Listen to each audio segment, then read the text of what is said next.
So this is what I've been waiting to do for a while. My longtime buddy, actually probably one of my longest running friends in Salt Lake, I think. Yeah, I would agree with that. Right? Yeah, because Sure. I came down here through some buddies that lived in Canada, and I grew up with them like teenagers. Yeah. Names that shan't be named. They're in a little bit of hot water now, so they're still a buddy of mine, but we just do it. They're friends of mine from Canada, but I met everybody down here through them, and it came down a couple times. And one time previously, I came down and met Sean Whalen and a couple other guys, and through those guys. And then I think like the second or third time I came to Salt Lake ever was for the race car event that you guys were putting on, or the track day. Mm-hmm. Do you remember what that was? I think it was a private equity guy, and yeah, so we were doing just a charity event that we were had quite a few just investors for real estate, and just trying to get a lot of people to network. More specifically, they were trying to raise capital for their private equity venture that they were trying to do, which was real estate development. And then all the proceeds from that, which you attended, actually went to charity. So it's kind of cool. So we've done quite a few of those. That one specifically, where I remember you donated a piece of art. And yes, sir. We actually had an auction for that, and I was the highest bidder, so I actually have that piece of art. I actually wondered. I'm like, because you still got it in your conference room. So I was like, dude, I have to have that. So I was like, I kind of put a big bid on there, and yeah, I took it home. So yeah. Oh, dude, that's so win funny. situation there. I know. So, yeah. So anyway, this is Derek Wolthoff is my buddy's name. We met 10 years ago. We met at a racetrack. We share the car bug. I consider myself a pretty big car guy. Like every night I'm on Facebook Marketplace, or let's look at my thing. My girlfriend hates it. She's like, "Oh, is it Facebook Marketplace time?" I'm like, "Yeah, just go see what's out there." I'm like, "Oh, what are you looking at today? Fox bodies, Right. SVJs? I don't know. I'm just seeing, you know." Yeah. So it's like car guy. But my level of car guy is at like a 6, and Derek's is at like a 27. Oh yeah, I appreciate the compliment. It's a thing, man. Yeah, when you've got the bug, just the passion, I think, is what I would say. Some people say it's an addiction or it's like a disease, but no, man, it's a passion. 100. It's a thing, dude. So yeah. Derek is he has a bunch of stuff going on in his life. Most importantly, a father and a family man. He's got a beautiful family, Jen, and 2 or 3 kids. 4 kids. I forgot we're in Utah. We have There's right. a minimum. You're damn right. We have a full basketball team and a sub right now. So yeah, we can take turns. It's pretty awesome. Yeah. Right. Sorry, right. I knew that because you got 2 that are older and 2 that are younger. You got 2 buckets. We got 2 sets of Irish twins. They're about 15 months apart, and then 10 years between them. So yeah, we've got our hands full for sure. But, yeah. That's crazy. 10 years between twins and twin. Yeah, we call them Irish twins because they're, we had them back to back. I would say, I've told you this before, but there was that time where Jen and I would wash our underwear together and she would get pregnant. So it was a thing, man. Yeah. So 10, and then 10 years passed, and then we washed our underwear again, and then they just bam, man, they came right back out. But they keep us young, and it's awesome. I wouldn't have it any other way. I love it, buddy. So family man, entrepreneur, investor. Obviously, we talk about all that stuff. We always focus on the people here. Derek has a really cool business. Car dealerships. It's the one location, but you guys got full service, full everything, and they focus on really cool stuff. Like what you're seeing behind me are his race cars. Yeah. He's a real estate guy. He has the cool car dealership with all the exotics. He's a regional, state champ, national, second place. Yeah. Right? So we got, according to these cars, just to put that into perspective, the GT3s are endurance vehicles. So a lot of people don't know, and just an easy, quick deal is like there's sprint race, where you're just going as hard and as fast as you possibly can go for a minimal amount of laps. And then you have endurance, where like you and I would share a vehicle for a course of a time. And some of them are, 2 hours, 6 hours, 12 hours, 24 hours. The big giant races, the most prestigious stuff are generally 24 hours. But that's where the accolades that have come through, and both of these cars we've actually campaigned in that, and some of the biggest and best memories that I have, like physically, emotionally, financially, like is just such the test with those, and it's just a culture and a team, and it's an amazing thing. So yeah, That's interesting you say that. So, this podcast is always all about us and people and bricks and our community and our network and our collective, but we obviously center around a few core things here, business and lifestyle and creativity and stuff like that. But it's funny that you mentioned that you just said there, some of how'd you word it? You said your most fulfilling moments, challenging moments, and rewarding moments came from the racing. But for sure. to context, like Derek's built very successful businesses, done very well, has a lot going on, which is, like I said, real estate, cars, automotive, service, all these things. But racing and family and all that, right? Obviously, family is a separate issue. That's the one that's Halo. It's kind of untouched. But then racing was the first one you said where those biggest impacts came. Yeah, there's a lot of things that I would say with that. I had a lot of mentors. Matt Guyver, who runs. Sorry, if you just pull the microphone up to you too, within a couple inches. No worries. Just give it a tilt. I'm actually gonna. Hamilton, you need to come be a part of the podcast too. My dog's right there. He's sitting right next to the Lambo door. So that's his middle name is Lambo, which is kind of funny. So Hamilton Lambo. Hamilton Lambo Wolthoff. Yeah, that's how it works. Yeah. That's a regal name. He don't give a shit about us. He does not. He is stubborn as I am, I think. So NASA Utah has a regional thing, and it's not to be confused with the space program, but it's the National Autosport Association, and they have a region here, which is the Utah region, which is basically the state, and I got involved with that a long time ago, and I had a lot of great mentors with that. Matt Guyver, who's the race director currently right now, this dude was just phenomenal and so great for me in what I was trying to achieve, and it was really great guidance. So where I'm going with this is that the endurance aspect of that, we started in and raced 2015. We did the 6-hour race. We had 3 people. And one of the coolest things, and I actually have it like in my I would say like my memoirs, is that we competed, and one of my good friends was a co-driver with me in that car. We raced for 6 hours, and man, we were toe to toe like with this other car the entire time, first and second. We had battled back and forth. We switched positions a couple times. Went in for the pit, got fuel, got tires, did the whole thing, changed drivers, and I did the final stint. And it was so crazy is the track's not lit like NASCAR at night. Like, so you're relying completely on basically the lighting that's from the vehicle. And there's so many. I didn't know that. Yeah, so many cars on track, so you cannot see. So it's kind of crazy. One of the things I would say too, which is kind of funny, is for my birthday, like everyone was like, draw the racetrack on a paper plate on your head, and like whoever got it the best, won. And that was such a crazy thing to be able, when we did that for my birthday, going into the dark, I was just like, man, it's like business, it's like family, it's like your life. Just going in the dark, you have no idea, even though you've done it so many times, and it was just the unknown. Yeah. So it's so crazy to do that for the first time. And we were in a Lamborghini at that point, bunch of lights everywhere. It looked like, we were going out hunting, like in a big old like redneck truck, but like they were light bars on there? Yeah, they're all over the car just because we could not see.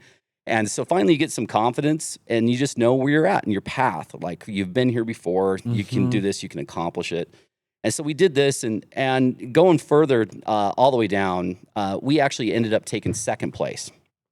And it was so funny because one of the greatest joys of my life is one of these moments, other than my kids and my family. But this is one of these things that I recall. We are right down to the last hour in this race. I'm in the car. It's nighttime. We come in. We have to get fuel, and the rule is you cannot spill any fuel at all. And we have dry brakes on these cars here. Yeah. And so there shouldn't be any fuel spilling at all. And this is a new vehicle that we were going through some kind of pains and aches. And the long and the short of it is, we ended up spilling some fuel on the ground, and we got a penalty of 5 minutes. Oh. We took second. I'll kind of do spoiler alert there. We took second, and we lost by 1 minute and 30 seconds. Oh, so you guys technically rolled across first. So we should have been first place. But what is so crazy is, if any of those guys, anybody watches Formula One out there, the coolest thing is they serve the penalty in the pit box, right, with the team. In this endurance race, the penalty box was like pretty much a quarter mile down the cold pits. Yeah. And this is, again, just the team building experience that you get with this. Is I got that penalty, which was not my fault. I was driving the car. It was this team, and they're like, you have to serve a 5-minute penalty. You need to go to the penalty box. So I drove down there. I'm like, shit, like this is just so that cool. would be horrendous sitting in there after that much racing. So yeah, so you sit in this box. It's a grid box, right? And it's on hot pits, and you just sit there. And man, I just was like stewing. Like, it's my first time out here. We're doing this. Like, we were in first place. You can hear the cars just just going. Yeah. Everyone's going while you're sitting there. Yeah. And I was just kind of getting to like an angry emotion. Pissed. Like, like it was like, man, this is like, what did we do wrong? And to the corner of because you can only turn your head so much. You have Hans device, and you've got the halo seat and all that. Yeah. And I look over to the right, and every single one of my team, just or supporters in general, that came and served that penalty with me. They were standing in the box? They were standing, not in the box, but just on the other side. Yeah. And I mean, it was probably about a good 25 people, because they were like, man, we messed up, and we're going to go serve this penalty together. And I think they were hoping that I was going to be able to figure out another minute to get back on the track. But there was only like, I think we only had like 20 laps left, so I couldn't do it. But yeah, there was one of the coolest things, like to be able to have that camaraderie and that culture. And the thing about like cars, or when you're racing, and we've talked about this before, but it's so funny because this is not, cheap hobby, right? So, like my CPA's like, dude, he called me one day.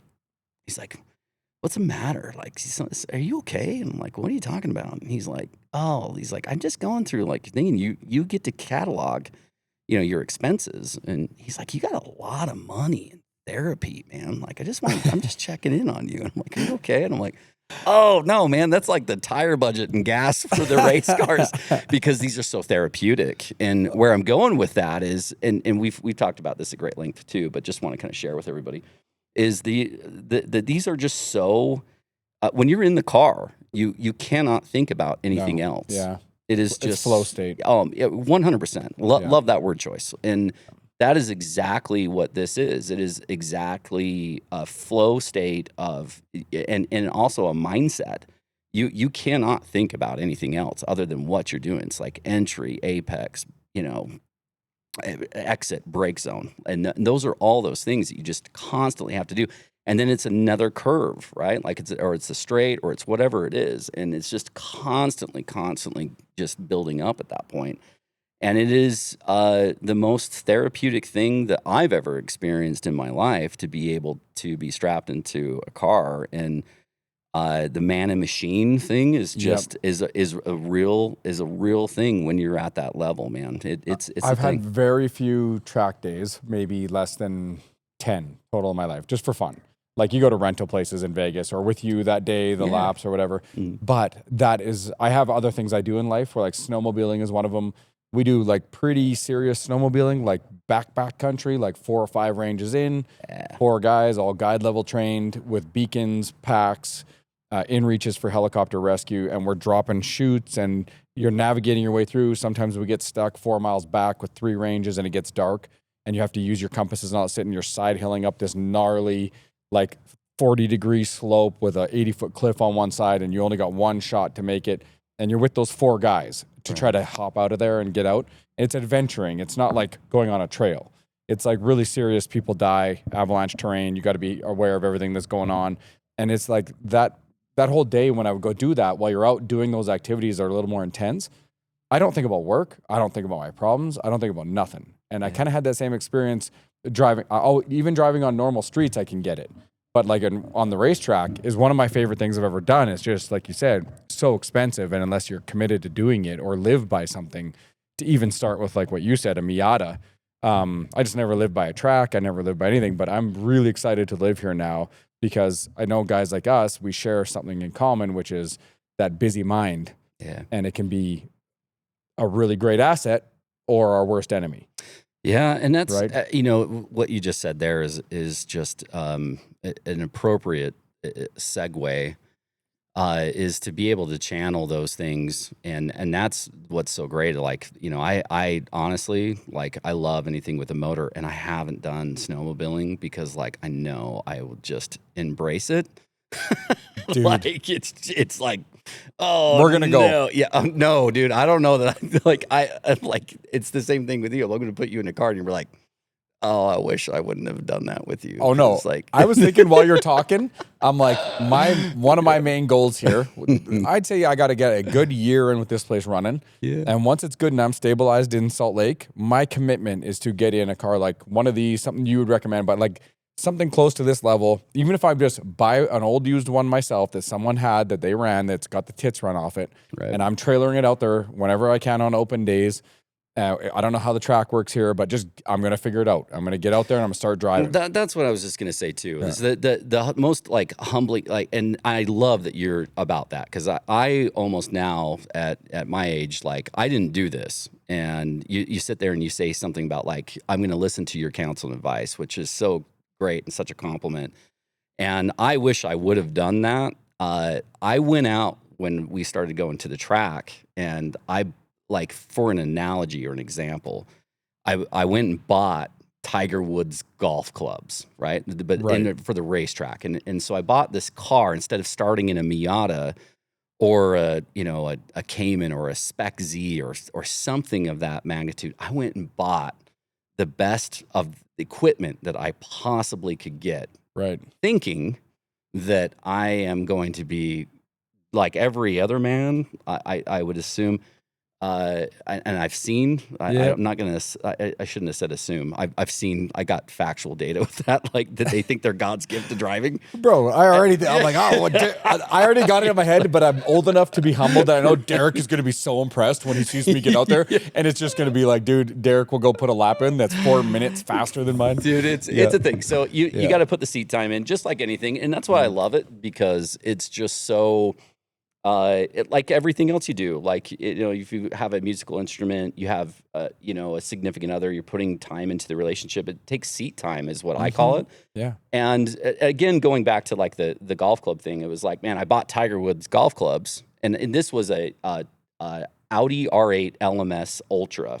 That's a sick car. And it was a GT3 car, and it was like one of the first that had, like, we had actually acquired it from a good friend of mine too, and he actually sold a couple of I've acquired a couple of cars from him, and super stud. Anyway, with that, I was like, oh man, I'm bringing a bazooka to a knife fight. Yeah. Like, you're just thinking like, all right, I'm just going to, and I remember being on track, and a Miata, you mentioned that. Yeah. Miata comes, and it's Todd Green is his name.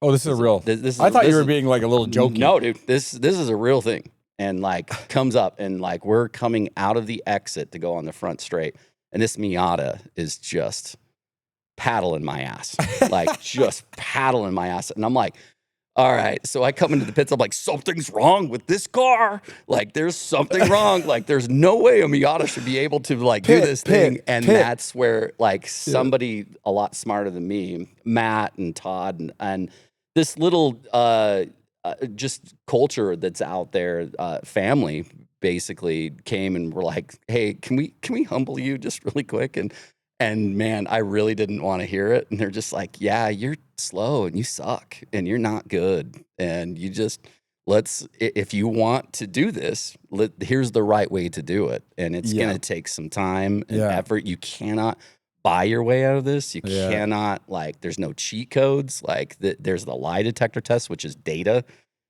which is so great for business and all of my relationships and everything. But it was so funny because they gave that, and it was like so humbling and a lot of like humble pie to eat, man. For sure. And because it immediately, and I was like, no, man, something's wrong with the car. There's got to be something wrong with it. And they stuck, just like what you just said, they stuck somebody else in it and Gone. like 7 seconds faster than me. It Yeah. was just like, Yeah. okay, what am I doing wrong? I wonder, and see, my car, 'cause I've owned a bunch of street cars and driven a lot of cars because I'm a car guy like this, and I drive them hard. I drive them. And so that part is kind of where my ego and just my passion and interest is in that car, right? Like, Yeah. I want Lambos. I love Lambos, and I kind of have like autism for them. So I'm like, of course, if I'm going to buy one, if I have the means, my very first race car, I want to buy a Lambo. Right. 'Cause that's how you do it. But I know from owning a bunch of different cars that being able to drive, especially on the street because of the legal, all that shit, but driving a slow car fast is so much more fun than driving a super fast car slow. Right. Like an SF90 on the street is nowhere near as much fun as an M3. Yeah. If you're going to rally it up a road or something. Because the FF90, you punch it, and you're at 250 in 3 seconds, and you got to get on the brakes and slow down. Whereas like an older M3 or E90 or something, you got the 6-speed, and you can just roll gears, and you hear. It's a momentum car, man. Yeah, and you're feeling it, you're going, you're working the car. So in this, I was like, I probably still will buy one of those within short time or something, but I'm totally going to get a Miata because there's also that element of I want to really learn how to drive. And I want to do it in a way where I like become a better driver. And if you can really drive a Miata, I just know real drivers, that's how they'll pick you out. Right. Not like, oh, he got a Lambo and he's going to try to go fast down the straight. It's like, look at this guy rallying that Miata. There is something to be said with that. And I actually had drag race prior to starting to do circuit racing. And the appreciation for both of them, I do have a love and passion for, but there is just such, and people can debate me on this, but it really is a different skill set. Like it is like to be able to control this, not to two Days of Thunder quote here, but like to control something that's out of control is really just something that is.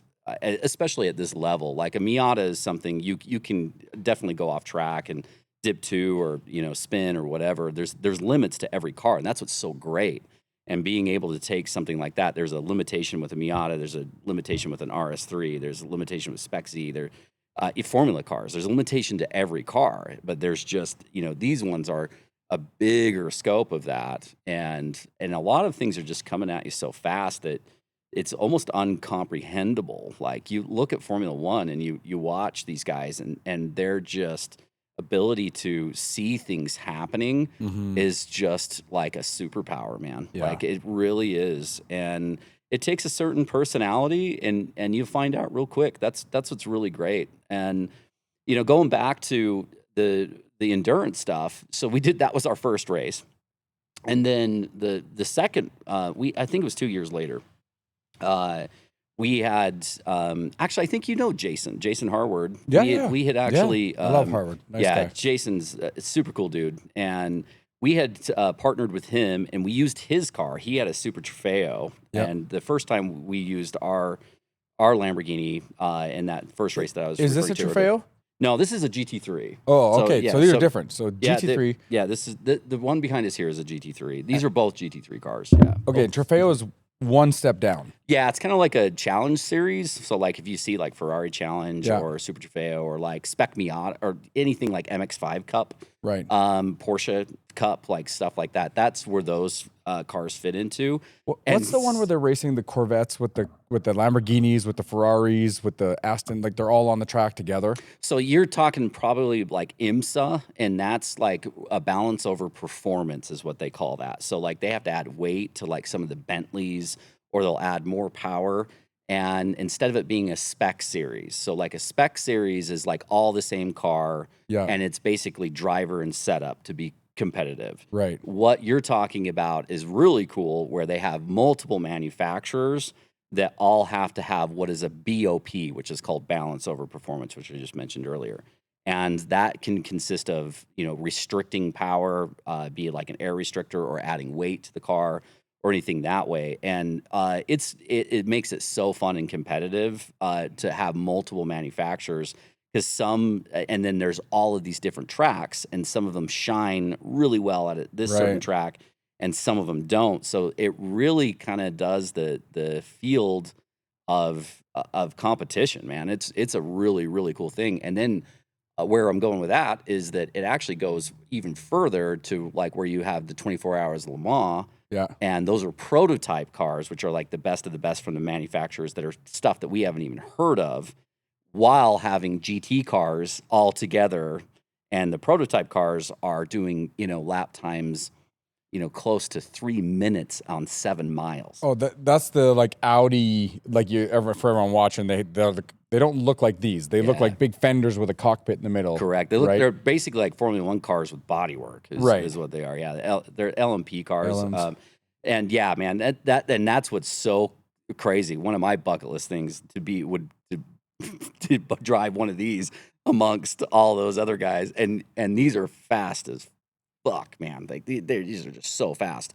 And then to be passed like you're not standing still. Correct. Because those LMP cars walk around dude, these yeah. like they're I mean, I pedal can't powered. even imagine. Yeah, like it's super cool. Wild. So yeah, dude, I want to do that. Well, so what does bad, it take to do that? Like to realize that dream, to get one of these cars on the track? So they have two different categories, which is cool. They have a gentleman's driver, and then they have a professional driver. So it's all based on your license that you have. Mm-hmm. So they have two different categories. So like you and I, if you got to a certain aspect in your career of what you're at, you and I could fund and go run Le Mans.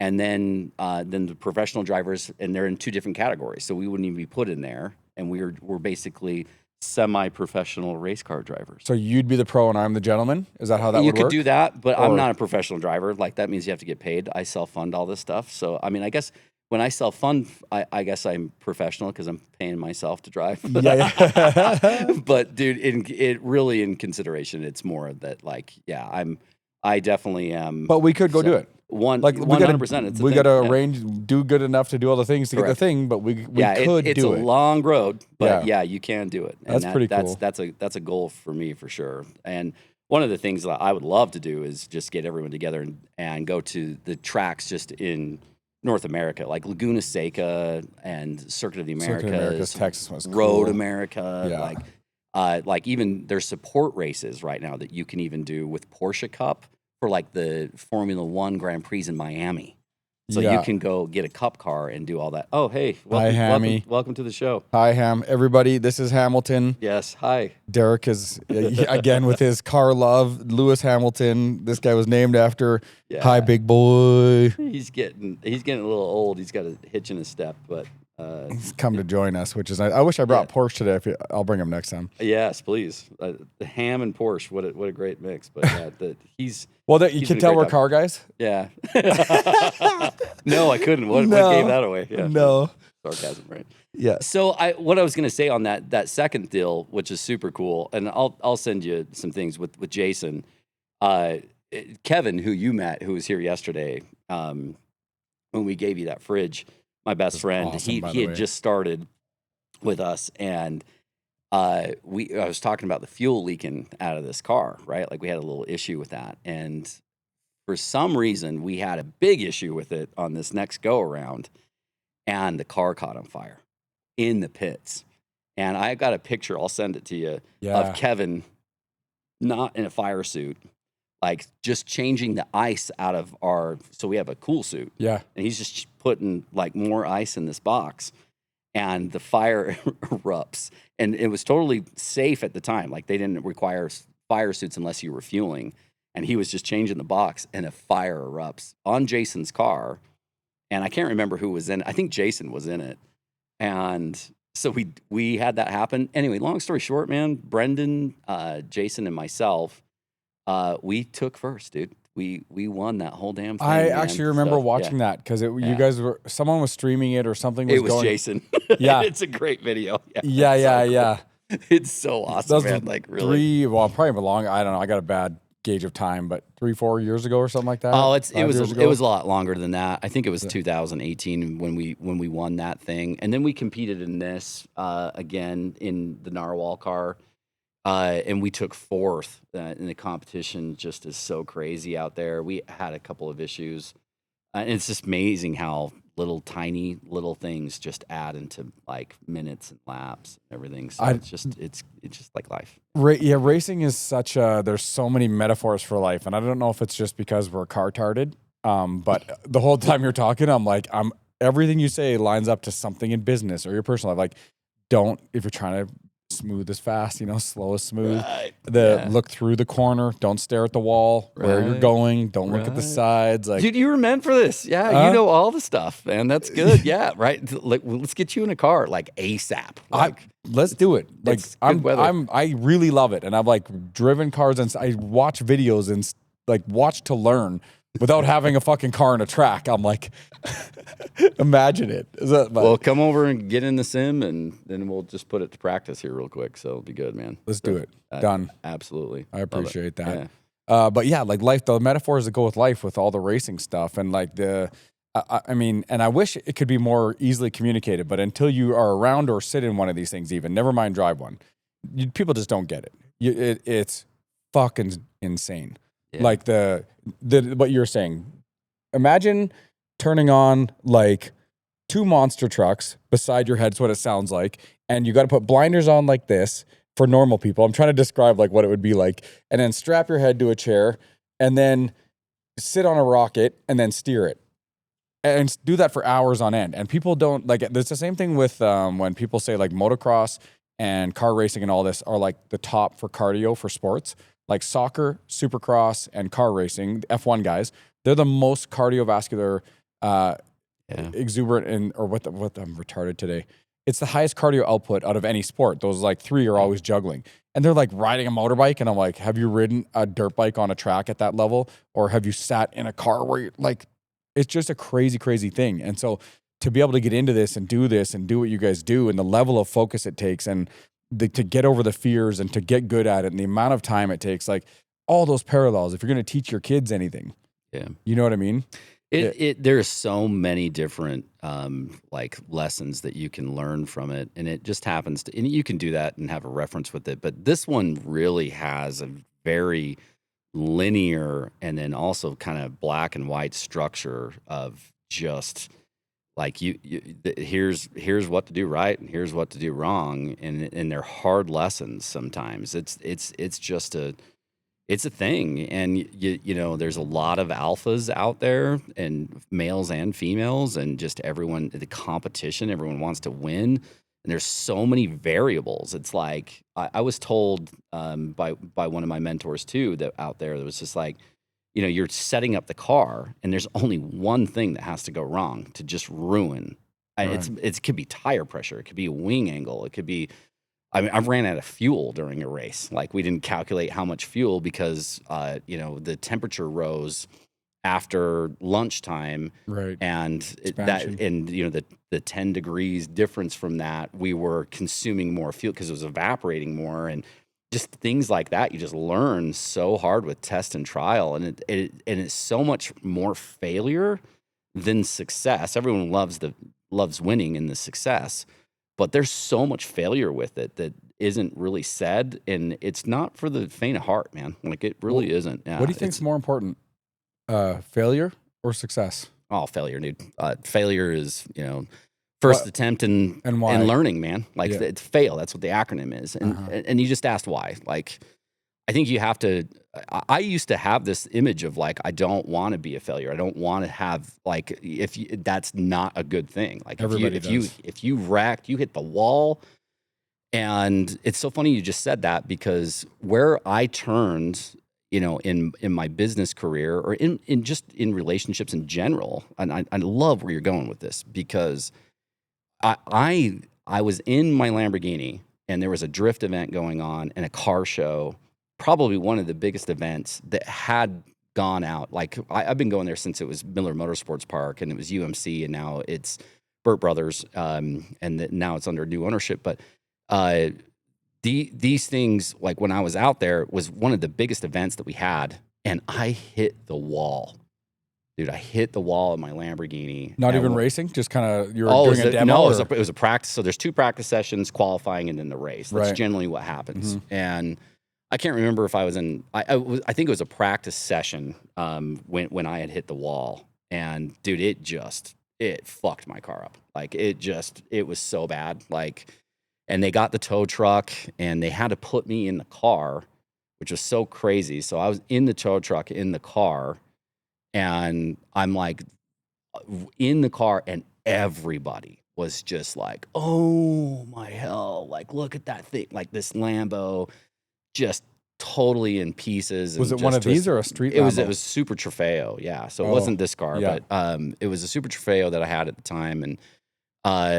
And do we like close the garage? I am just like, I'm done. Like I can't show my face. I got it, these things.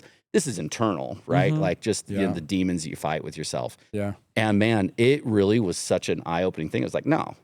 Like, and again, my mentor and this whole thing was like, dude, go get another car. Like right now. You need to go get in another vehicle. Good advice. And crazy, my wife at this time was racing as well with us. And she's actually won 2 championships in time trial, and she had a Porsche 911 GT3 that we had kind of converted into a cup car, and he was like, dude, I don't care, I know you're not signed up for it, like just go get in that car right now and shake this off. And I got out there, and it was probably the best lap that I've ever done, which wasn't recorded, but like it was just like, okay, like I get it, I understand this. It's like, and so we rebuilt the car, and then we went faster after we rebuilt the car. So these are these lessons, man, that I got a million of them. Do you think it was because you had nothing to lose at that point? Yeah, right. Because it was like, you're free of I could care less. Fuck it. It was like, I was always so like, and I've been like that for a long time. And lately, like the last 5 years, I'm just kind of like, I don't fucking care. I'm going to be me. Yeah. I'm just going to be me, and I'm going to do what I'm going to say when I want to say. And I'm just going to give advice. If you don't want to hear it, if you're my friend, I'm going to give you the advice. Like, it's just, that's the thing. And then again, with time and relationships, it's like, being there and being present. And that was the thing with the track. It was like, all right, you know what? This is an obstacle. We're going to get back at it. And by damn, man, we had the car fixed and back at track. And then I set the track record right after that. So it was so crazy just to get back out there. And to this day, I actually still have 2 track records out there, which is kind of crazy, from 2014. So it's 12 years ago. Yeah, that we set in the Audi that I mentioned previously. So kind of cool. But yeah, man, like it's, and then, you're more prepared for it. And then I had another car, which I was with a great friend, just a fellow racer.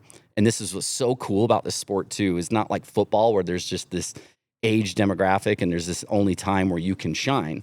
Yeah. Dude, you and I can do this until we're 60. It's kind of like golf, man. Like you can get at a young age and then you can do it till, you're in the grave, man. And there's which we're going to. Yeah, 100%. That's what I love. Yeah. So what's so cool is like, there's another guy out there, and he wasn't in the grave, but he obviously is older than me. And dude, I would give me a run for my money all the time. And I was like, man, this guy, like, this is so cool. And he doesn't know this, and I will never, now I'm admitting it, and I will never tell him to his face, but I was just like, dude, this is so fucking cool. Like that you are like, I want to be you someday. But I do not want to let him win. You know what I mean? Yeah. And we were out on a qualifying lap, man, and somehow he lost control of his car, And I thought he was gonna. It's anticipation and being able to be predictable is one of the most things when you're out on the track. Yeah. And unfortunately, he was in front of me, and it was not predictable. And I hit him behind him, and it split my car in two. I mean, like, and I had no idea. This is so great about the safety in these cars. You rear-ended him, and then your So front. I didn't rear end him. Subframe came off? He was rolling. He had spun out, and then he was rolling in reverse back. And usually you hit the brakes, right? Yeah. So I was trying to anticipate that, and he clipped the right rear wheel just at a perfect angle, and it ripped the whole. And it did what it was supposed to. Yeah, it ripped the whole thing right off the. Oh my god! So and it spun me out. And so I'm sitting here and I'm like, all right, put it back into first gear. And I'm like trying to go. And you didn't know you lost the back half your car? Yeah. And then my tire starts rolling down the thing. I'm like, that's my tire. Like, yeah. I'm like, oh, shit. Like, this is, I'm like, we're not going anywhere. And then they put us in the ambulance together. And so it was like, man, if we were kind of like rivals or like assholes, like that would have been a bad ambulance. But that's the camaraderie. Well, because just for everyone listening too, these cars are not insured. Yeah, like, right. That was you just cost me right. 100, 200 grand, whatever. Right. It was a lot. I'll just say that. Yeah. And then, but this is you say Small Lake City and just this small community. Mm-hmm. And we have shared the track so frequently. And quite honestly, he was just a great dude in general, and kind of like someone that I was like, dude, this is so cool for me to live up to this expectation. I can do what you're doing. Yeah. And had kind of like a admiration for him, man. Like he was really cool. And we got the damn ambulance together, and I'm like, are you okay? And he's like, yeah. And he's like, oh, I'm so sorry. And I'm like, I'm so sorry. I'm like, I can't believe it. He's like, no, this is the whole thing. So it's crazy the relationships you get out there too, man. It's just with anything. Hey, welcome back to the. Hey, bro, you done checking out? He did a security. He did a sweep of the building. For us. He's got to make sure there's no riffraff going on, man. Buddy. That's what it is. Hey, buddy. So one thing that we've, like you were saying the other day when we went for dinner and you came and hung out after and we were all chatting that evening, which was awesome, by the way. You said about something I really like. You talk about the 4 burners of life. Yeah. And I was thinking about that after, because as me and you, we've known each other a long time, and then I was gone for a while and we didn't see each other that much. We always stayed in touch. But in the last little bit since I moved here now, we've been able to hang out more and see each other more, and especially now with this place going, which I absolutely love. This is like already doing what I hoped it would do for my life, which is have a reason for the people that I really want to be around a lot to be around more.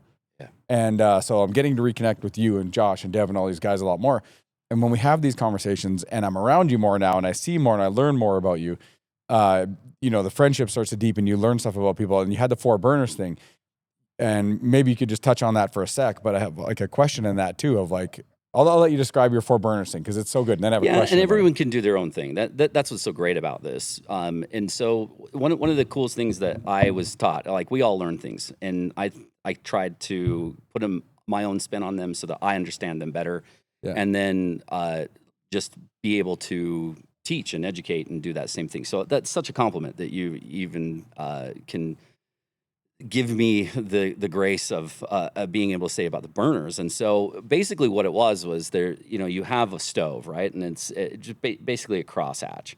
And there's not one more important burner. There really isn't. Yeah. And you can go into the whole thing of like, I've got kids, so like generally you want to put the burners on the back burner. Everyone says that, like the back burner.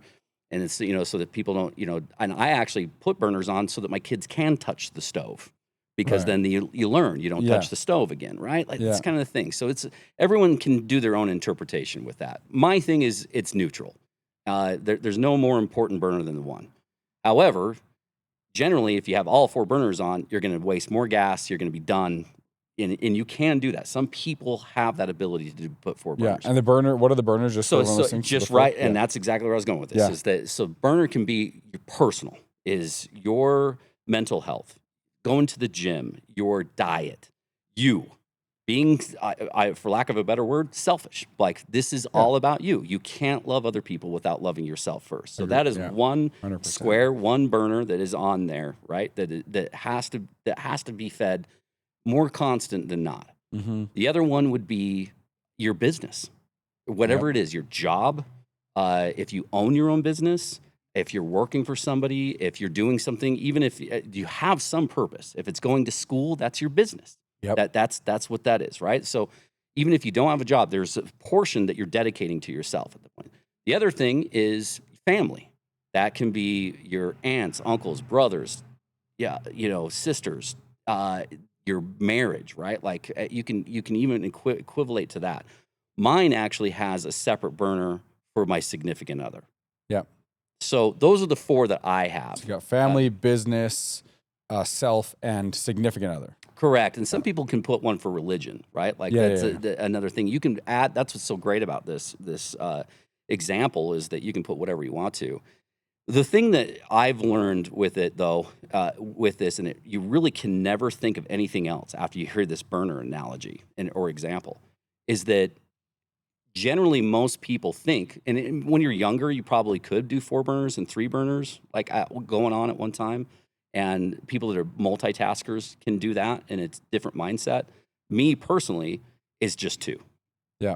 Like it just has to be 2. Right now, you're my family, that burner's on, and we're talking about business, right? Those are those 2 things. And so those are lit right now, and they're on full flame, and I can tell you exactly what that is. And that's exactly how this works. So to add another burner, you just got to turn one off. And if you can really get in that mindset, it's definitely a mindset to just have 2 burners on. I've seen it to be more productive and a more quality of life enhancement. Right. Is what I and trying to. So this is what I got. What I took from it right away is that it helped me frame it in a sense that like I always think I'm like I got to keep all 4 burners going at full blast. Because I want my career to be a certain thing, and I want my family to be taken care of, and I want my friends to feel seen, and I want my whatever. But it just doesn't work like that. Like, and I can tell when I try to have 4 on full blast, that I'm getting cooked, and that wasn't even no pun intended there, but I'm getting burned out. They're all That's puns. a great pun. Yeah, they're all puns. But I just can't give what I want to give. I don't show up the same even. Like I'm not the bubbly, high energy guy that I normally am. I'm just like grayed out. Yeah. And it really showed up with my company before, was when that was taking so much out of me. But my question to you then, as I thought about this more, because I was on my roof having a little break the other night, and I was kind of just thinking through this, and I'm like, I wonder, and observing you and knowing you so well too, and the parallels that we share is like we kind of like, I think, understand each other on a level without having to talk, because we share similar, I think, brain chemistry, life views, worldview is all similar. Yeah. Love that. Yeah, I do. And so the way I was looking at it is the burner thing is like the burners, we got 2 on full blast. That's how much we're putting in. Like that's the gas. Like I'm putting that energy into those burners is how I took it. But I don't always feel fulfilled with my life. Yeah. And I'm like, but these are the 2 most important burners, and I cranked them. And now there's just parts of my life I go through where it's always there, or sometimes it's not. And I don't know if you've experienced that or if you have any thoughts around that, but it really made me pontificate. Like, if both those burners are on and I'm actually not feeling that fulfillment the way I wanted to, it caused me a little. The only thing that I would say that we didn't get a little bit deeper into this conversation, and this is just my play on this, and everyone can. This is what I love. Try the burner thing. If you're out there, please try to do this. But one thing that I was saying, what are you trying to cook with those burners? Yeah. And sometimes you burn the food. Sometimes it's overcooked. Sometimes it's undercooked. What is it that you're trying to do? And there's a certain amount of time that you have to do to get the recipe done, right? Like sometimes slow cook is a good thing. Sometimes we're trying to get things done. I'm doing ramen for the kids. Like I need to get that out as fast as possible, right? That's just the thing. So what is it on those burners that you're trying to cook? So sometimes the gas can go out and you're like, man, and there wasn't, and I'm doing a slow cook and there's not enough, and it got turned off and I ruined that whole meal. I burned whatever, or excuse me, it went to waste, whatever was on that burner. And that's one of those things that I don't think we really got into it, but I really look at that. So whatever it is, I've got the burners, it's got my attention. Yeah. What am I trying to fulfill with that though? Sure. There has to be an end goal. There has to be, even with like hypothesis and then your conclusion, right? Like it's just the same thing. You got to be able to say like, what is it that you're trying to accomplish because all that we have is our time, right? So what is it that we're trying to accomplish? And that's a whole different mindset is what I would say too. More intentional with all that stuff. Okay, so let me ask you this then, because I'm trying to sort something out in my own head on this, and it came from listening to you talk on a bunch of different stuff, and then having this like pontification pop up in my head. Oh and I'm man, like, I don't know if that's a good thing or a bad no, thing it's that great. I'm It happens, every once in a while where you just end up. I think I was like saying, like when you got friends that you're this kind of aligned with, and you have conversations that matter, and you're paying attention. Things pop up sometimes where it causes you to think, right? Yeah. Metacognition level of stuff, like sure. thinking about thinking. And so let me ask you this. We both live pretty good lives. We've got a lot of great things in our lives. You have a lot of buckets that from the outside are seeming they're full. You got family, you got good business, you've achieved success, you got your health as far as I know and all this stuff. Like that, from the outside, it's, pretty good. Where in your life, or is it, and because I thought about this, and for me, it's the same thing. I'm happy. I have a lot of gratitude right now. Like the fact that I was successfully given my E2 just 3 weeks ago. That was a 2-year journey. Yeah. And then that was like I had to bet everything on that. My whole leaving Canada, everything, finances, my home I got rid of. I left my family and friends. I got some, but anyway, so like my building, this thing's going up. People are here. You're here. It's amazing. But there are days where I still feel lack. And I'm trying to figure out, where and why. Or maybe I just be at peace, but that's how life is. There are days with lack. But why would I feel lack? Because I do know people that seem to be in really high energy gratitude mode, like all the time. And they have way less than me or way bigger problems. So that all occurred to me when you were talking about these burners things and we were talking. Because I've been around you where you're really high energy, or there's other days where it's down a little bit. And because I care about you, that it peaked in my brain. Yeah. It's I think that we've talked about this before. There's and it makes the world go round, but there's a lot of people that can go and I look at this at data, just like race car data again. So here's the neutral, like this is 0, and it goes to negative 100, and then positive 100, and here's the neutral line. And most people go and the things to hear them talk, and they're fluctuating between this -5 and a +5, and this is just how they deal with it. Like they got their mortgage statement and they're doing this, or I got a reprimand at my job, or my girlfriend said this, or my wife said this, blah blah blah, whatever it is. Like, and it usually is just like when you have experiences in both like business or just traumatic stress emotionally, like there are huge swings. Like it's -100. Like you can, sometimes you can experience that, and an example would be like a death or in the family or something like that is just pretty traumatic, and then like something that is a milestone that's 100%. So to answer your question, I think a lot of people go just between these little things, and they don't realize it because they never experienced the -100s or the positive 100s. So there's a lot with that, and I think in our general, like we're like-minded, we are relationship, like this is. You're one of my tribe. Like this is one of those things. I carefully choose the people that I spend. That's all I've got is the time that I have. And so I want the truth. I want the shit. I really do. And I also want to be empowered. Like those are those things. So like you're gonna shoot me straight. You're gonna be like, man, no, I don't. Did you like that restaurant? And I'm like, I love that restaurant. You're like, well, that restaurant was horrible. It was horrible. Like, but the thing is that I don't have to have it alter my opinion about it. No. I just respect it. Yeah. So you don't have to like it. You just have to respect it. Is one of the biggest things that I would say with that. But to basically, like, in my opinion, answer your question, it's a different realm until you've experienced it. And a lot of people haven't experienced it. And that's what I would really say is to go out and have that experience, to fail and just be vulnerable and just like really just be you and don't hold back and really just fail. And that is something that I feel really confident with my children is like, I'm like, who cares? Like, go dance in the driveway. Yeah. Like, I mean, Yeah. my daughter last night, she's trying out for cheer and she's out there screaming these cheers. It's like 9:30 at night. It's dark. And she is like, I'm like, man, I'm sitting there like, what are the neighbors going to think? I'm like, you know what? I don't even care. I don't even care. In fact, I grabbed the family, grabbed ham, and we went Meatball. and we just sat out there and watched her. And it was just like, this is when you're you and you can do the things that you're just proud of and you're okay with failing and having that, that's where that completely changes, man. It is life altering. I agree fully. Authenticity. So this place, all the stuff we're going to be doing in here, my number one goal, if I've achieved success in here, is to create an environment where people feel like they can talk how they talk, walk how they walk, be who they are, because we've controlled who's in here. Yeah. And it's very intentional who's in here so that we don't have any judgment around. And not only is there no judgment, it's like a requirement that you are who the fuck you are.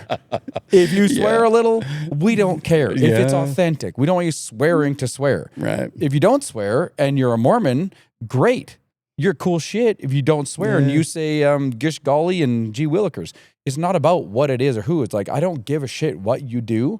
I care who you are. And that's everyone in here. Yeah. Right. And so if we achieve ultimate success here, these conversations where I'm fully fucking confident. I haven't figured out exactly how to word the mission statement and all that shit yet, but we all do business, right? We all have businesses. We all want them to grow and we all worry about top line and we all worry about revenue and all that shit.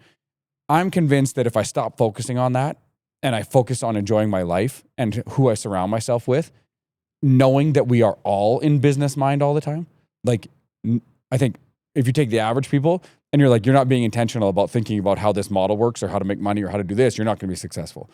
We've already been in that for 20 years. That's how funny story, Haley, 2 nights ago, my girlfriend said in my sleep, literally, this is a real story.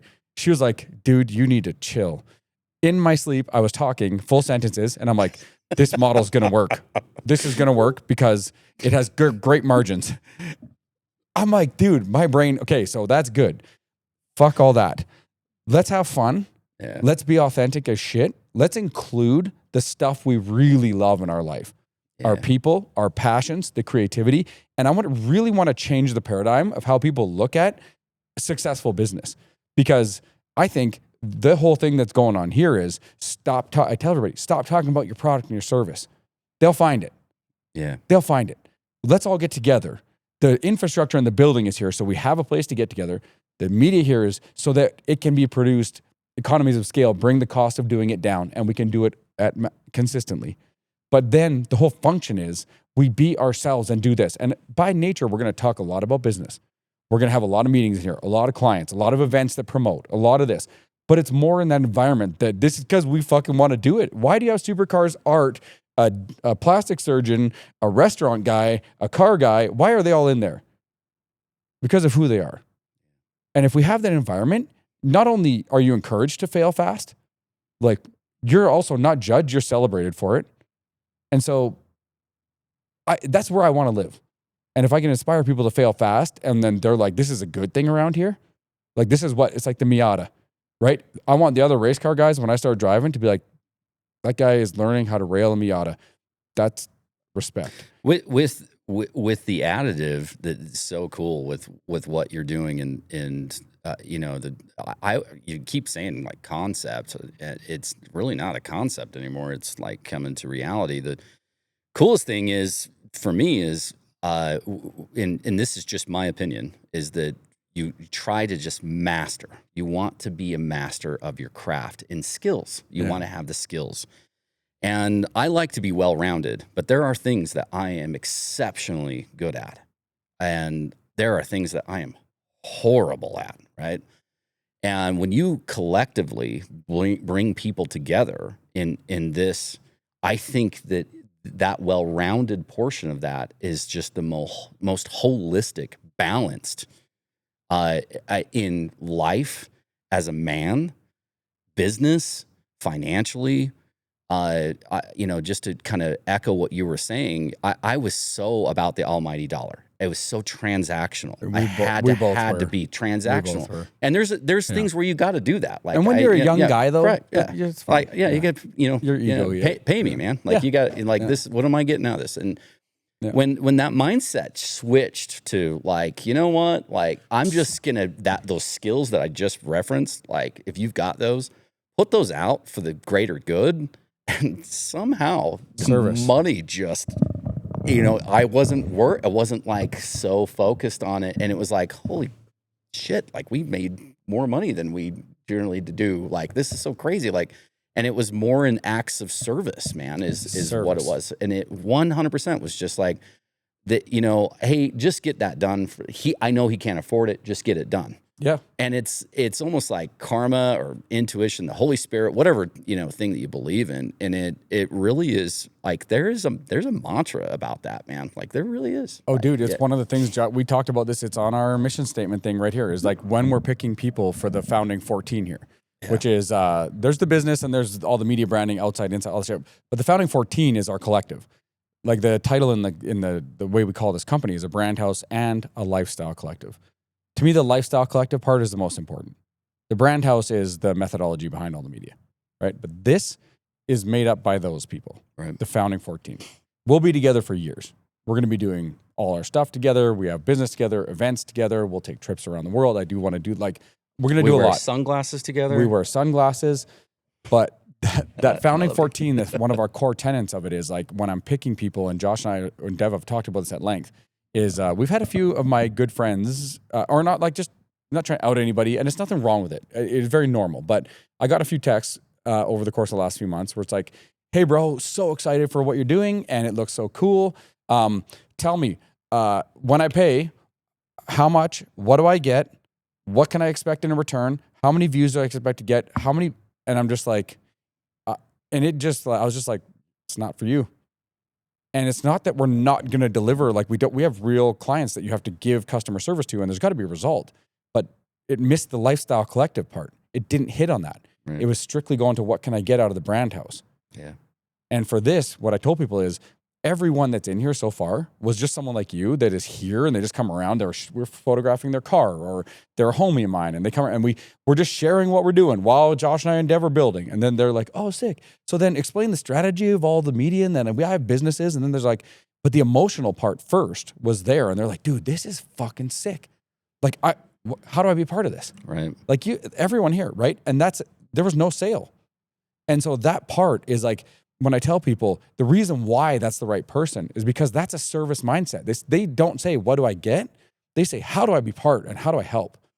That is exactly what I was talking about, man. It's like you talk about service, which is, in my opinion, is a positive word. That is an extreme positive word. 100. And then disruptor, which is what you're doing, could be a negative connotation, and I think it's a positive word. I love disrupting. So, yeah, ask my mom from when I was a little kid. Right. So yeah, I mean, it's the same here. Yeah. That's just, and people, that's change, and they have that transactional mindset, which there's nothing wrong with that. Sometimes you're in that place where you have to have that transactional mindset. If you don't have enough food to eat. Correct. Yeah. Like, I'm going to put forth this amount of commitment. I need to know what I'm going to get out of that. And there's nothing wrong with that. Now it's served me better in the last 5 years to not be so transactional, because as a human being, we're not robots. We're not, it's not a product or service, right? Like, it's these things and features and benefits, but we all go through different things. And it's like, even I've been married for 20 years, and it's just one of the things, like, where you go through this, and it's like, sometimes I'm 100, man. Yeah. And like, and you can be like, I'm 100% asshole. Like, and she's, and or it could be like 100%. Clarify 100, like, yeah, right. You got to do that just in case my wife's listening. And then it can be the complete opposite. It's not 50-50 all the time. This like thing of like 50-50 is like, nah, man, like, it's, and it can be for months at an end. Yeah. And that's where I'm trying to say, like, this transactional thing, that can work. And sometimes you got to do that. And but most of the time it's like, if you just put forth the effort in service to my marriage, like you used the word service, right? This is like, if I put service towards my marriage, like that's actually love language, like the acts of service, man. You know, like that's a thing, Yep. acts of service. And that just works, man. It's like when you put forth the effort and you expect an immediate result, it's not going to work out. Like it's just not. It has to be checkers, not chess. You know, or say that the other way. Chess, not checkers. It's just it's the long game, in my opinion. There. So, and the proof for that. So we've actually been able to demonstrate that in a tangible result already here. Right. So we say the whole thing is you have to be service mindset to join here. If you truly, this is why this has to be so protected, because one person in here that's not service mindset, that is to take, and it throws the whole thing off. But if you're successful, which we're so far we are, and everyone in here is service mindset, everyone can drop their guard. And they come to this place, which is very rare out in the world. There's not many places where we can go drop our guard, especially not in offices and all that. But if you're always out there trying to do for yourself, gatekeep, this is my social media, this is my thing, this is mine. Here, you come to give your social media. I don't care if you have 10 million followers, you're giving it. That's what you want to do. Because that guy across the table from you might have a lot more experience in life or emotional regulation, or he can teach you something about infrastructure or business or relationships. But everyone's giving something here. Right. And if you think from a purely mathematical perspective, this is how you get intangible to tangible. Either you out there on your own trying to make everything happen for yourself, or 14 other people in here are truly in that service mindset. It's 14 gunning and rolling for one, as opposed to out in the world where we're one on our own. Right. And that seems a little hoo-hooey until you get in here and you see it happen with Dev and Josh and all this. Every time we talk to someone, everyone's like, well, how would this benefit my business? It's like, I don't know, bro. When we are the brotherhood and we've got this level of relationship, I have 20 conversations a week where someone needs a GC or they mention someone I don't even know is like, I got a project I got to build on. And I walk straight over to them. I'm like, hey, I overheard you talking about a project. I got a guy for you if you need that fixed. Yeah. That happens 20 times a week on cars, on buildings, on something. It's already, Dev's business is going nuts because of Dev and Annie. They're growing it. That's the major accolades go to them. But there's certainly an element of them being here with all of us, 3 or 4 other jobs that are big that have come. Without a doubt. Right? They're going to do stuff for me just purely based on, and it's almost like not even a referral thing. I can physically see what they're capable of with this. But then also it's more of like, you said, like that's where this comes from. And I don't advertise in my business at all. It's all word of mouth with just relationships that I have like with you. Yeah. And it's like, okay, if Brett says that this is the dude, then this is the dude. And here you go. And that really is a thing. So anyone that is listening to this, like that is the network and the relationships and things like this. What Bricks is standing for is something to make sure that is almost a necessity nowadays. Like you have to have this ability and the relationship and networking that this place provides. Like there's just, I can't even imagine where I would be if this place was here 20 years ago, like for me. And just to be able to just like go and be like, dude, I'm, and just going back to what you were just saying, like, how do you do the ebb and flow thing? And it's like, man, you're like, sometimes you're just like, oh man, you're just so stoked and you're awesome. And then you're coming here. I'm like, well, dude, that's who I am. And you understand that and get it. I am that way too. There's no judgment. Like it's no judgment. It's just, you're generally concerned of like, what's up, man? And what is so cool is to be able to have to come in and be able to be vulnerable and say, man, I'm like, this is happening right now, whatever instance it is. And to be able to be heard. And then also, and wait for me to say, like, what would you do? Like, what's your advice and counsel? And then you give me an advice and counsel, and you not being upset if I don't take your advice with what it was. You got the opportunity to say to me, like, this is what it is. And okay, and that's just the relationship. You don't have to like it, but I damn well respect you. And it's this is like a respect house. Is what it is. Yeah. It's just more of like, you come in and it's like, bullshit. It really is. It's like, okay, man, I don't like this about that. And some personalities don't like that approach, but I feel like as a man, and as you get more in leadership roles and trying to do more than you get, like give more than you receive kind of thing, Yep. that is that ability to come in and be vulnerable and just say, this is what's going on, and to be able to receive that information with a collective people that have probably been there before and dealt with it. And, hey man, I've done this. I've been in this same situation. Here's what happened for me. It was a good thing, but here's a little bit of like, so that it's not like, here's the immediate pick me up to like, let's get you back on track instead of Yes. it being a longer lull. Yes. You know what I mean? Yes, And that's yes, what yes. I love, because I want to have the lows, Yep. but I don't want to be stuck there for a long time. I want to get right back up, right? Because that's what makes us human. Ooh, So I yeah, like that a lot, actually. yeah. Because that's a really big thing. It's like a cheat code. This place you're building is a goddamn cheat code, dude. Cheat code. That's what it is. Yeah. I hope so. For life. Yeah. I told like It really the whole thing when I said this to Josh is like when Cold War ended spectacularly, my main thing was like tried to write down like go work at Exxon. I'm like, no, all I could scratch in capital letters is actually don't want a fucking job ever again. But I hadn't got the exit with the big nest egg to just do whatever I wanted. Yeah, you and I can't do that, but yeah. Keep Well, going. it's like not that I would do nothing, but I'm like I don't want a fucking job. Like no, a if worse came to traditional worse, job. but we just are not people that work for other people. That's No, just zero. what it is. Yeah. But I always thought with Cold War that I'd get that like $30 million, $40 million nut, and then I would just be able to do whatever I wanted.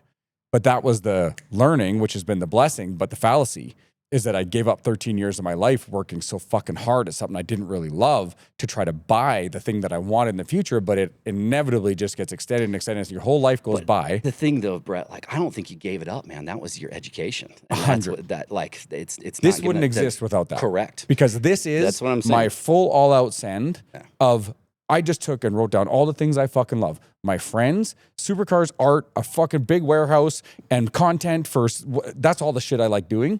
And that's going to be a business. Right. And fuck it. Like if it doesn't exist, I don't fucking care. We're going to make it exist. And then you figure out why it's valuable and who wants to be there and who your family and your tribe is. And then you drive the models and then you make the money.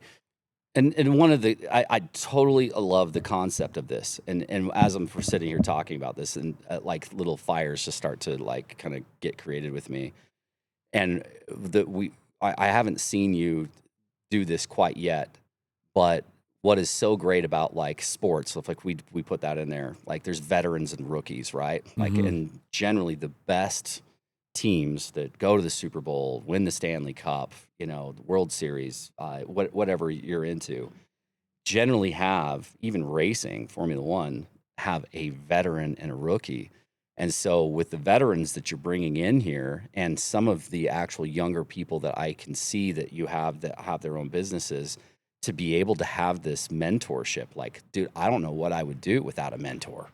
And then to have multiple of them in different like skill sets and different industries, that again is a disruptor game changer, man. Like it really is. And that's just what's so cool to be a part of this. And this is what's fulfilling to me too. That's fulfilling to me, this aspect. Cause like even now there's the vet and the rookie aspect of this place, which is cool because the rookies that are in here they're not just like coming out of high school.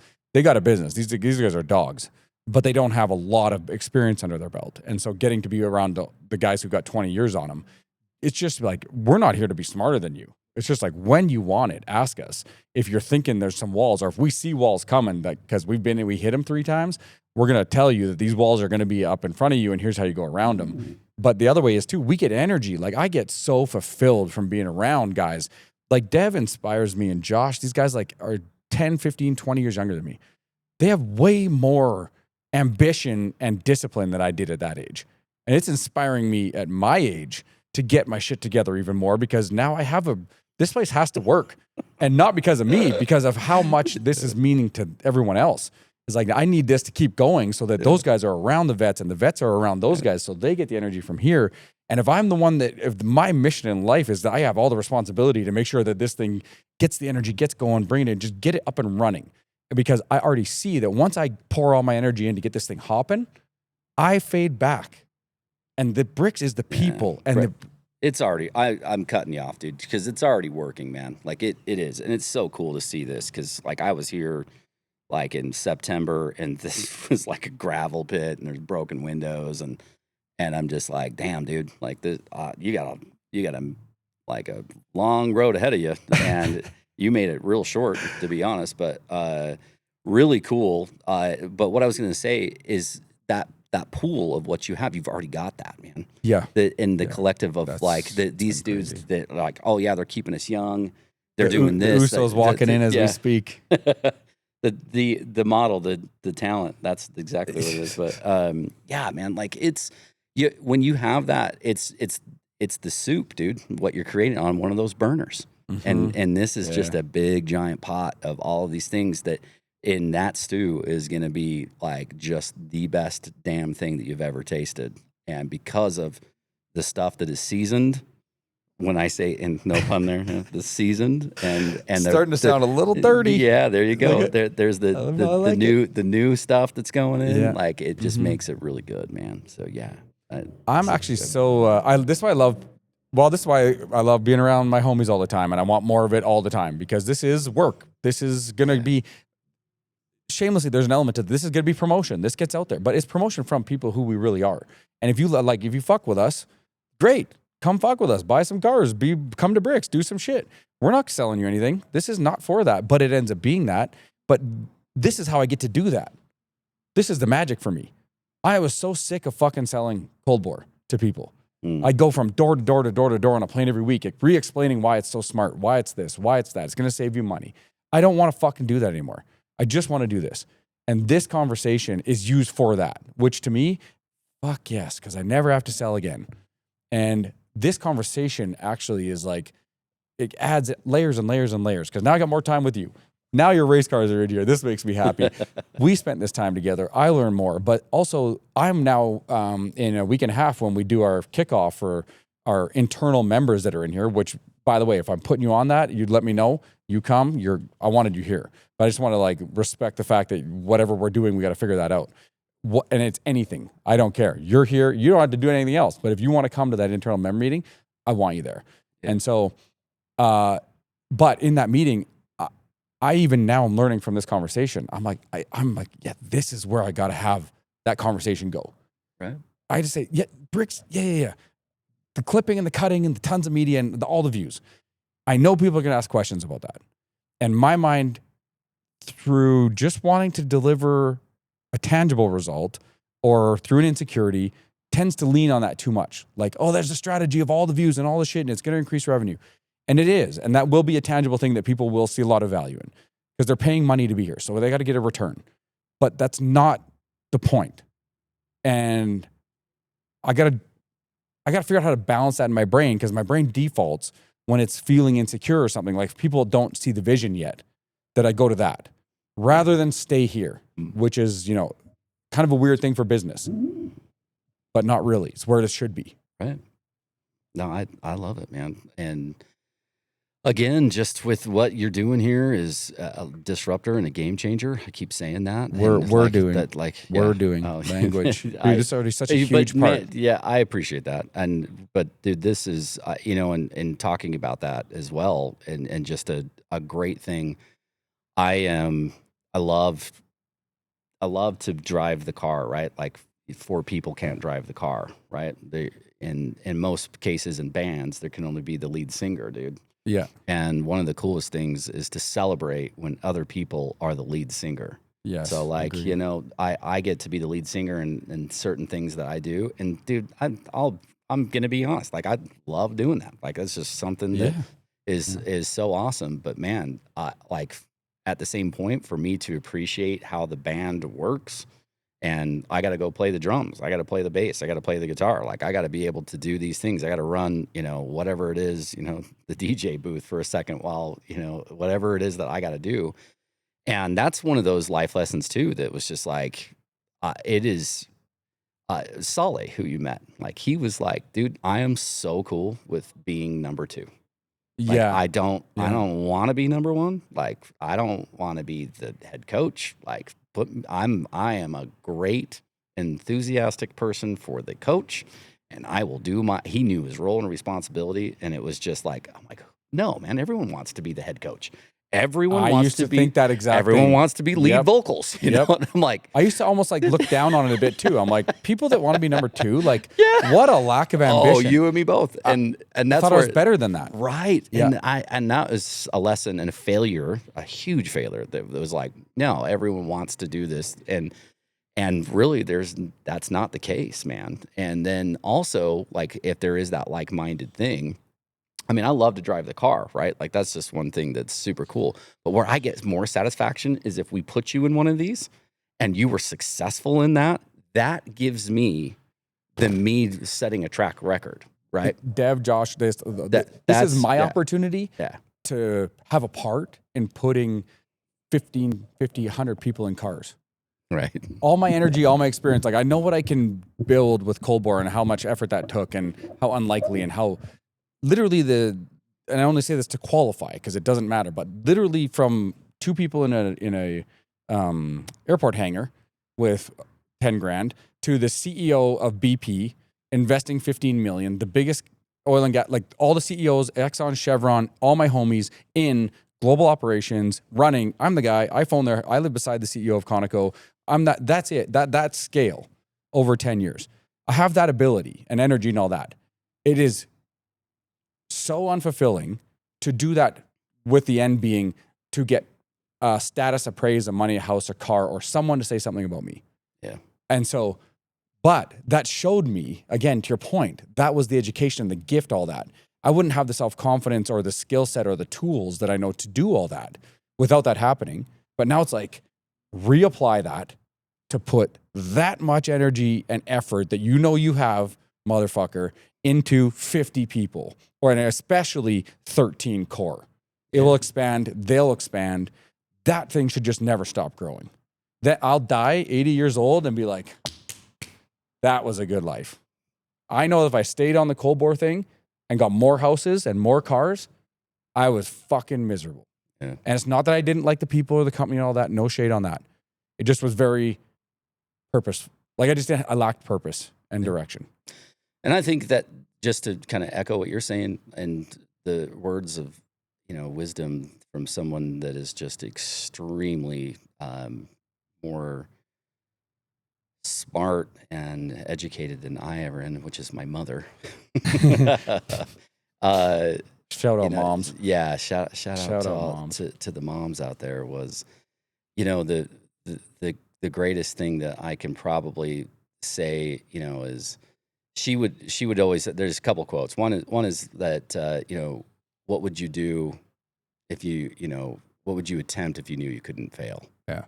Right. Like that's just something that is just been ingrained in me, and it was just a confidence builder of just like, okay, what else is, and that is one of, I feel like, the mottos of this place. It's just like, it's not like failure's an option, like, but it's like, if you have the mindset of there's nothing that can go wrong, like, and you approach it this way, like that's a thing, man. That really is. Fully. Yeah. And I think you're right. This place is going to be a lot harder to fail because anyone in here can take a lot more risks. Right. Because we got this crew is pretty fucking deep.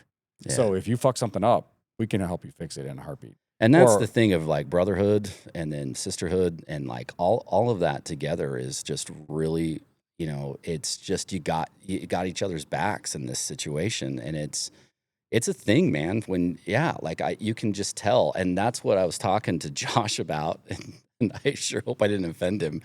He was like, I'm like, man, like this, he's not even paying attention. He's very autistic. He's locked in. He's locked in. He hurt. we're trying to get your attention.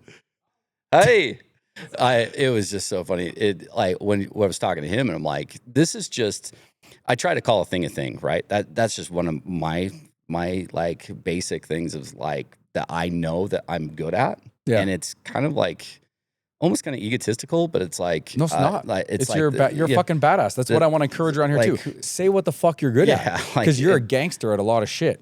I think I'm a great judge of character, and it's just like being able to come in and like, oh no, this is bullshit. And it's, but like, don't judge a book by its cover, and, first impressions and all that stuff. generally by the second time, I'm like, yeah, I've got a full analysis of what this is. And so it's funny. It was like with Josh, I was like, yeah, man. Like, and I said those first, and he's like, "You don't like me?" Like, and I'm like, "No, man, that's not what I'm saying." I'm like, I wouldn't be here because my time is so limited, and I choose who I want to share my time with. And it's not like I have to be around you, dude. I'm like calling you and talking to you about getting this stuff, taken care of. And I'm like, I'm trying to give you a compliment, asshole. Like it was like this thing and that came out wrong. But that's one of those things, man, in this place, just in general, amongst all the people. And I think you have that gift too. And that's what's really cool to be around. Like, I didn't know any of these dudes.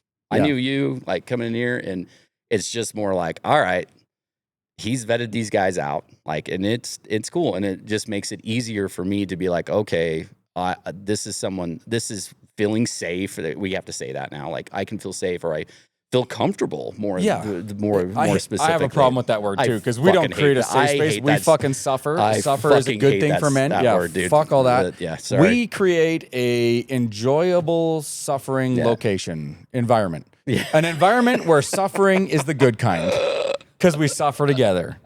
There's fuck all that's safe about this place. This place is, we take the most risk because we like risk, we like suffering, we know it leads to strength, but we do it together. Yeah. Is that a better way? Yeah, I love that. No, and that's what the one thing. We'll put that into 2 words to make it easier so that we can just tell everyone how much suffering we're doing. So that'll be, and it's not so bad. But well, and I'll tell you one other really rad thing about this place. And this is like, again, when I talk about like bricks being so sick, I'm careful to qualify that bricks is just a building without the people. So it's not me, my company. I don't reference it in that context. Bricks is literally a building. I was in here the other morning. These 2 were gone. And I was doing my computer work. This building's fucking sick. And I was like, this sucks. And I'm like, God damn. And I knew it already, but it drove it home. I'm like, it is just the people. This is just a fucking warehouse and paint without it. So when I say this, what's so sick about bricks and why I fucking love it, and I'm looking at you when you're talking and Josh, is you have this reverence for Josh because of how talented he is and all the stuff that he does, and you want to give him your time. That's the ultimate accolade. And that's why we're such good friends, is because I love that you put such a high value on that. Self-respect. I got limited time that I give to whoever. You respect Josh enough to give him that time. And it's not like I'm giving it to you because I think you need it. It's because you genuinely want to talk to Josh and be around him because of his talent, who he is, all that stuff, and vice versa. One of the coolest things I get to watch here is someone like Josh that has such a passion for cars and photography and creativity and all this, to come from Kansas where he was really doing it on his own and making a run of it. But to be able to come here and almost just like, it's a lot of work, but relax into getting to shoot Testarossas and ride around in Taycans, and then meet guys like you where he has cell phone connection friends with a guy that is, it's not to revere or to put people on a pedestal. I appreciate the same level about myself, about you guys I am, but you own car dealerships, you're a racing car champion, a father, a dad, and a good friend. You don't run into people like that very often. But right now, that's all there is. Dev is one of the most incredible people I've ever met. So is Annie. Josh is my favorite fucking person that I'm like, that guy just jumped in. Like, how are we this lucky? That's my favorite thing about this fucking place. It's already happening. Josh gets to know someone like you. Yeah. It's a crazy thing. And back at it. Like, that's just what's so great. I love the word choice that you just used was reverence. All of you guys that are not from Utah, go look up reverence and being reverent. Go look that up. It's a great word. And yeah, man, it's the respect and of both. I think equally that everyone here that I've had interaction with, and that's just, it's like a tribe thing, man. It really is. Like, it's a great thing to have, to come in and know, like, that everybody, and genuinely, like, when like, what's the new kid, the dab people up, right? You dab them up. I'm Mr. Hand. I'm a handshake guy, like, but that's gonna date me there. But the thing is like, when you genuinely have this, and I've always had that same thing of like, when you shake someone's hand, you look them in the eye, and it's like, okay, and you got the firm handshake or whatever it is, it's genuine. Yeah. And that's Yeah, that's 100%. the difference. And again, with that same thing of like, you can just tell, like when you hug somebody, right? Like if you give a hug, like is it like there's some like there's something about that's antiquated that you can just like totally feel like the reciprocation of physical touch. We're human beings, right? Like that's Yeah. the same thing. And I think that's a long-winded version to be like the genuine people that are here.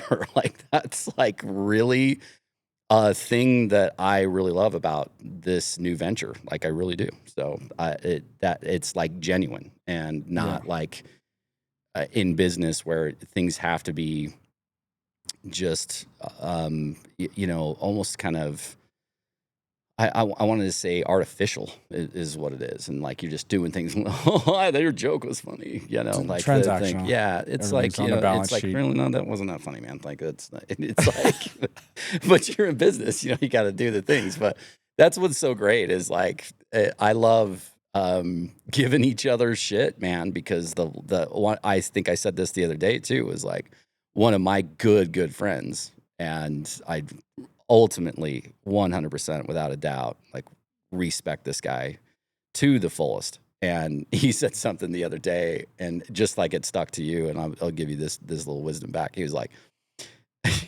we're sitting there, and I'm like, man, he was like, what's up? And just kind of the same thing. I was like, oh man, I think I kind of hurt this dude's feelings, with like saying something about this. And he's like, no, man, like if you can't give, he's like, I don't think I can trust anybody that I couldn't give shit to. Like you have to be able to like, you got to be able to take it. You got to be able to dish it out and do that. And he's like, but if this dude isn't making fun of you and how short you are and how bald you are and like Preach. how many more kids are you going to have? Preach. Like, I mean, geez, did you stop did you get a vasectomy? Like you can't keep having all these That's kids. how Like, you know they really like this is the you. same guy that's giving me that stuff. And it's like, all right, and then we go back and just dish each other out. And it's so fun. And it's, and maybe it's generational because my son has his little cronies, his little pack that he's got. And I had them all over. We had a simulator, and he's got like 9 or 10 of them, and they're all driving on the simulator, and they're encouraging each other.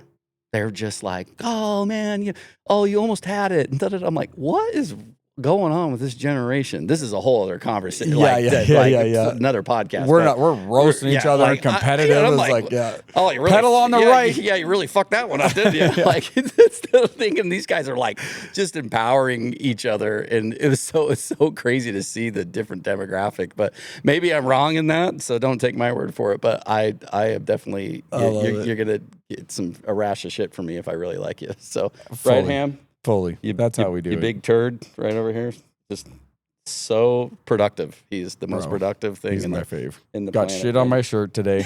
Just so everyone knows, I picked Ham up when he came here, and that's a big old fucking, and I got a big old shit stain on my shirt. Just so everyone knows. So this is the first time I got to meet Ham. Word to the wise: don't pick up a 65-pound bulldog. He will blow out. He will shotgun shoot you with shit. That's crazy. Just like I'm going to get. I got extra brick shirts here after, so this is good. I was like, oh no. But again, I'm okay with him shitting on your shirt because I know there's going to be no judgment. Perfect. So there you Thanks, go. Ham. Yeah, thanks, bro. That'll be that's one of our favorite stories now for the next 10 years. You'll remember Ham forever because he shit on my shirt. But he picked him up like this. Like a torpedo. And he was like, oh, dude, you can't hold my stomach that way. And he's like, shotgun blasted him in the back. Oh, if you've owned bulldogs before, you understand exactly why we love them. 100%. So yeah, I feel bad. I'll replace your shirt. Dude. Well, this has been like these always are. This has been one of my favorite podcasts we've done so far. Yeah, dude. And I'd love to, like I tell people, we're gonna get these once we're set up full time. It's so easy to just do them all the time. Yeah. And so I'd love to make like a reoccurring one. We do these with you. I'd love to do life and just us catch up. But I'd also, once we have our live desk going, love to do a car one. Cool. Where it's like we review what is the races, the cars, why we talk about cars. We'll do that because that is like I just could talk about that forever, and we'll shit talk all the cars of why we like this Ferrari, not that one, or this race is going on, and do like that. Sure, it occurred to me while we're sitting here. I'm like, for sure, that's one I want to do. Yeah, let's do it, dude. Like, Yeah. I'm all in for that. And we can have For your sure. guys come, like bring them in from the shop. We'll have a 4-desk setup, 4 You mic got it, setup. dude. Let's do it. Yeah. Love it. Cool. Well, I brother. appreciate you, brother. Thanks so much. Appreciate you, man. Okay. Love you. That's it. Derek Wolthoff, ladies and gentlemen, episode 4.